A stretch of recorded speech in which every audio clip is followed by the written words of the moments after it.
E aí, pessoal, tudo bem? Professora Letícia Chambarelli de Física. E eu quero saber, você fez o dever de casa que eu deixei na aula passada? Foram 3 questões que a gente estava conversando, né, naquela matéria que era para fazer análise do gráfico. Se por acaso você não assistiu esse vídeo ainda, volta aqui naquela listinha para que você possa ver como a gente fez análise de gráfico de movimento uniforme e movimento variado, tá bom? A gente vai resolver agora, eu espero que você tenha conseguido fazer e tenha acertado também, né? Vamos lá, primeira questão, a gente tem que fazer de novo aquela análise, né? Net, tem que olhar o que mesmo, hein? Tem que olhar o eixo. E aí você percebe que é um gráfico de posição pelo tempo e conforme esse tempo vai passando, essa posição ela tá aumentando. Então, caraca, tá aumentando, então significa que é um movimento progressivo. Isso aí é um movimento progressivo, na qual a velocidade ela é positiva. Aqui eu pedi para você determinar o valor de velocidade. Como que você faz para calcular a velocidade quando você tem um gráfico? Você pode fazer distância pelo tempo, ou você pode utilizar aquela propriedadezinha que eu te mostrei, que era o valor da tangente, né? Lembra disso? Então, o valor da tangente calcula aqui com a gente a parte de velocidade. Então, a velocidade vai ser numericamente, ou melhor, posso colocar aqui que a tangente de θ vai ser numericamente o valor da nossa velocidade. Let, mas quem é a tangente? A tangente é cateto oposto por cateto adjacente. E aí, quando eu trago para cá, ó, velocidade vai ser cateto oposto que vale, ó, de 5 para 15, vale 10.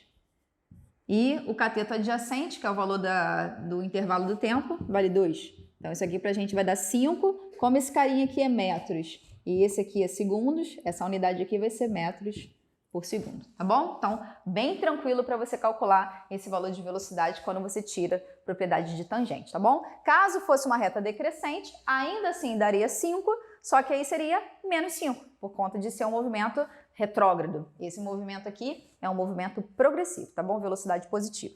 Questão número 2. Questão número 2, trabalha aqui com a gente o seguinte, olha... Let, eu tô olhando que é um gráfico de reta. Então, como é reta, é mu também, velocidade constante. Não é. Você tem que dar uma olhadinha no eixo, lembra disso?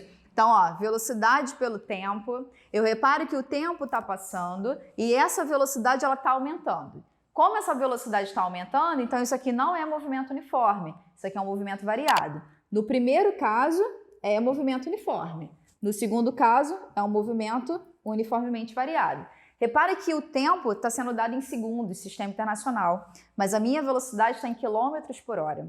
E aí ele me pediu aqui, ó, o valor da aceleração, só que pediu a aceleração em metros por segundo ao quadrado. Caraca, Let, sério? Tem que mudar a unidade? Tem que mudar. Se eu quero calcular a aceleração em metros por segundo ao quadrado, eu preciso colocar as unidades condizentes com isso. E aí como é que você vai fazer para converter isso?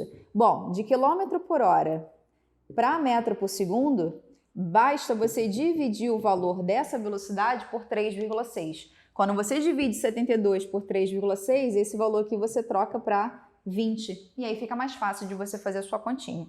Repara que como ele pediu a aceleração, a gente também pode usar a propriedade de tangente. E aí a nossa aceleração vai ser o próprio valor da tangente. Então a tangente de θ vai ser numericamente o valor da nossa aceleração. Repara que a aceleração vai ser cateto oposto por cateto adjacente de novo.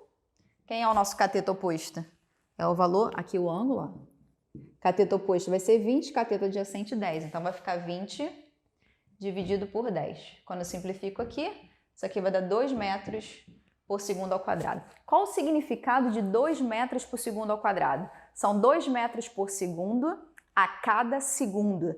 Viu que eu falei 2 vezes a palavra segundo? Por isso que é segundo ao quadrado. Então significa o quê? A cada segundo que passa, esse móvel aumenta a sua velocidade 2 metros por segundo. É isso. Interpretação de aceleração é assim que você faz. Alex, se tivesse um sinal de menos ali? A cada segundo que estivesse passando, a velocidade estaria diminuindo 2 metros por segundo. Cuidado quando você trabalhar com essas unidades, porque pode gerar uma confusão aí. Velocidade, metro por segundo. A aceleração, metros por segundo ao quadrado, tá bom? Bom, ainda nessa questão ele pede para a gente descobrir qual foi o deslocamento do corpo, qual foi a distância percorrida. Como é que você faz para calcular a distância percorrida? Coloquei lá naquela aulinha lá para vocês que para calcular a distância percorrida bastaria você calcular a área. E aí a área de quem, Let? A área sob a curva. Leti, que sob a curva. Abaixo da curva. Então, se a minha curva é essa vermelhinha que está aqui, se eu preciso calcular a área, não é para sair, né, calcular a área de tudo. Não, é a área sob, abaixo, tá, da curva. Então, eu vou ter que fazer essa área aqui, que corresponde à área de um triângulo. E qual é a área de triângulo? Ah, mentira que vai ter que fazer isso. Claro que vai. Ué, figura geométrica ali. Então, pra gente, aqui é o valor da aceleração e agora eu vou fazer o valor da distância.